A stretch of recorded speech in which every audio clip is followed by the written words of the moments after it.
Assalamualaikum warahmatullahi wabarakatuh. Alhamdulillah wa sallallahu wa sallam wa baraka ala rasulillah wa alihi wa sahbihi wa man walah. Wa la hawla wa la quwwata illa billahil aliyil azim. Allahumma inni a'udhu bika min ilmin la yanfa' wa amalin la yurfa' wa qalbin la yakhsha' wa da'watin la yustajabu laha. Sahabat-sahabat Nabawi yang dicintai oleh Allah Subhanahu wa taala, Rasulullah sallallahu alaihi wasallam diutus oleh Allah Subhanahu wa taala bagi semua kelompok, bagi semua kabilah, bagi semua makhluk Allah Subhanahu wa taala. Beliau adalah makhluk terbaik yang Allah Subhanahu wa taala ciptakan. Wa afdalul khalqi 'ala al-itlaqi nabiyyina famil 'ani syiqaqi. Kalau ada orang bertanya siapa makhluk terbaik, Nabi Muhammad sallallahu alaihi wasallam adalah makhluk yang Allah Subhanahu wa taala ciptakan di muka bumi yang terbaik. Bahkan Rasulullah sallallahu alaihi wasallam yang terbaik di akhirat. Ikhwani, di antara hal-hal yang menunjukkan kepada kita bahwa Rasulullah SAW sangat perhatian sekali kepada semua sahabatnya dan kepada setiap umatnya. Di dalam hadis Rasulullah SAW bahkan mengatakan bahwa sungguhnya amaliyah kalian akan sampai kepada saya. Semuanya, bukan sahabat saja, bukan tabi'in saja, bukan tabi'in saja. Bahkan saya yang berbicara dan antum yang mendengar sekarang, semua amaliyah kita akan sampai kepada Nabi Muhammad SAW. Kalau baik, Nabi Muhammad akan bersyukur dan mengucap alhamdulillah. Kalau buruk, Nabi Muhammad bukan marah, tapi Nabi Muhammad sallallahu alaihi wasallam bantu kita dengan memintakan ampun kepada Allah Subhanahu wa taala. Di antara sesuatu yang saya sangat gemari dari cerita Rasulullah sallallahu alaihi wasallam, dan mungkin sahabat-sahabat juga kalau mendengar cerita ini akan betul-betul meyakini bahwa sungguhnya Nabi Muhammad sallallahu alaihi wasallam itu perhatian kepada semua makhluk Allah Subhanahu wa taala. Ada seorang sahabat Nabi yang tidak dikenal, bahkan sebagian menganggap dia hanyalah sebagai, kalau bahasa kitanya mungkin lelucon lah, mainan lah, ya. Orangnya bahkan dikatakan tidak diketahui nasabnya. Sebagian lagi menganggap bahwa beliau dari keturunan kaum Ansar. Namanya adalah Julaibib. Rasulullah SAW sangat perhatian sekali dengan sahabat Julaibib ini. Kalau kita mendengar, mungkin teman-teman tahu cerita sahabat-sahabat yang sedikit aneh seperti sahabat Nuaiman yang betul-betul membuat Rasulullah SAW berbahagia ketika berjumpa dengannya. Ada lagi Zahir yang sangat membuat Rasulullah SAW berbahagia ketika berkumpul dengannya. Ada seorang sahabat bernama Julaibib. Julaibib ini adalah sahabat Rasulullah yang mendapat kata mutiara dari Rasulullah. Rasulullah katakan, "Hadza minni wa ana minhu." Bayangkan, sahabat yang tidak dikenal, sahabat yang bukan termasuk sahabat besar atau yang memiliki harta ataupun yang memiliki jabatan, tapi Rasulullah panggil dengan kata-kata, "Hadza minni wa ana minhu." Saya adalah bagian dari dia dan dia adalah bagian dari saya. Sallallahu alaihi wa ala alihi wa sahbihi wa baraka wasallam. Di zaman Rasulullah, sahabat Nabawi yang dimuliakan oleh Allah Subhanahu wa taala, tidaklah ada orang yang menikah kecuali mereka akan tidak ada seseorang yang mau menikahkan putra atau putrinya kecuali mereka akan mendatangi Nabi Muhammad SAW, bertanya kepada Nabi, menurut Nabi Muhammad kira-kira kalau saya nikahkan si fulanah ini putri saya dengan si fulan cocok atau enggak? Atau malah ada perintah lain dari Nabi Muhammad SAW, karena mereka takut dan berandai-andai Nabi Muhammad SAW menjadi besan mereka. Maka mereka akan bertanya kepada Nabi Muhammad SAW, sehingga pada suatu waktu datanglah seseorang dari Ansar berjumpa dengan Rasulullah SAW. Kemudian Rasulullah SAW katakan kepada orang Ansar tersebut, "Zawijni ibnatak, nikahkan aku dengan putrimu." Ketika mendengar Rasulullah SAW meminta putrinya untuk dinikahkan oleh Rasulullah SAW, dia mengatakan, "Ya marhaba, saya bahagia sekali kalau Rasulullah SAW mau berbesan dengan saya. Alhamdulillah, bahagia, senang." Kata Rasulullah SAW, "Inni lastu uridu hali nafsi." Saya mau nikahkan bukan untuk saya, kata Rasulullah SAW. Maka ayahnya bertanya, "Faliman ya Rasulullah?" Buat siapa kalau bukan buat engkau ya Rasulullah? Maka Rasulullah mengatakan, "Qala li Julaibib." Saya mau nikahkan dengan Julaibib. Siapa Julaibib ini? Julaibib ini kalau dia berjalan, orang-orang bakalan senang begitu. Bahkan katanya kalau orang-orang lagi ngumpul, ada Julaibib ikut di situ, dijadikan bahan untuk ditertawakan gitu. Lucu orangnya dan juga bukan sempurna seperti sahabat-sahabat lainnya.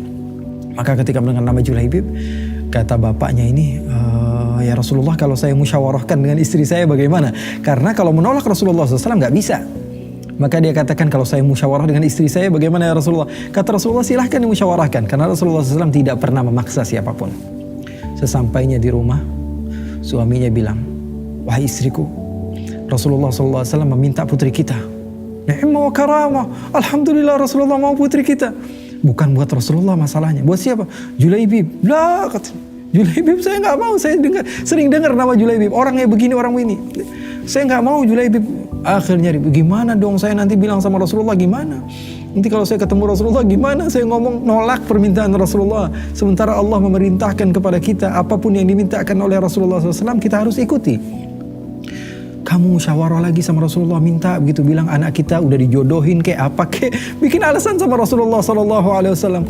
Akhirnya kedua-duanya musyawarah sampai suaranya terdengar oleh putrinya yang begitu solehah. Si suami sudah sepakat sama istrinya, datang ke Rasulullah minta maaf. Ketika bapaknya mau keluar, putrinya datang. Wahai ayahku, siapa yang meminta saya? Rasulullah. Apakah Rasulullah tidak tahu apa yang terbaik untuk saya? Apakah Rasulullah SAW kalian mau tolak? Berikan saya kepada Rasulullah, sesungguhnya Allah tidak akan pernah menyanyiakan saya. Luar biasa. Kapan kita bisa mendapatkan sosok wanita yang begitu soleha, yang tidak melihat fisik sama sekali, tidak melihat kelebihan dari pasangan yang dinilai sebagian orang bahwa dia adalah orang biasa-biasa saja. Karena umumnya kita ini hidup dengan apa kata orang. Ya, saya katakan kita ini hidup dengan apa kata orang. Kalau kata orang jelek kita tinggalin. Kalau kata orang cakep kita tambah semangat untuk melakukan hal tersebut. Nah, ini bayangkan kalau nikah sama Julaibib, tentu bakalan dapat komentar-komentar yang negatif. Dibilang, wah padahal cewek yang cakep, cewek yang keren, cewek yang luar biasa, kok dapatnya malah sama Julaibib.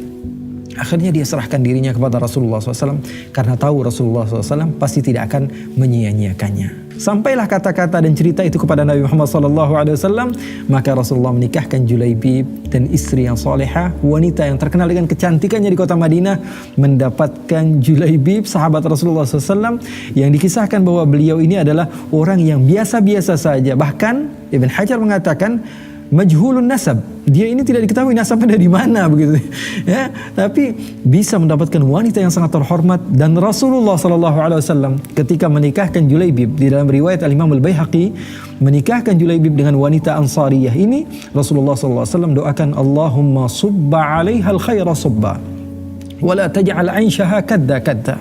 Ya Allah, berikanlah keberkahan. Doa dari sosok insan yang ketika berdoa Allah Subhanahu wa taala katakan, wala saufa yu'tika rabbuka fatarda. Rasulullah pasti dikasih sama Allah apapun yang diinginkan oleh Rasulullah SAW. Rasulullah mendoakan, ya Allah, berikanlah keberkahan sebanyak-banyaknya bagi orang ini, kedua orang ini, dan jangan jadikan kehidupan mereka ini susah payah. Sehingga Sayyidina Anas bin Malik mengatakan bahwa doa Nabi ini keberkahannya nampak. Tidaklah ada seorang wanita yang lebih banyak uangnya, lebih banyak sodakohnya, lebih banyak hartanya dibanding wanita Ansariyah ini. Tidak lama dari pernikahan Julaibib dengan Ansariyah ini, datang panggilan untuk berperang.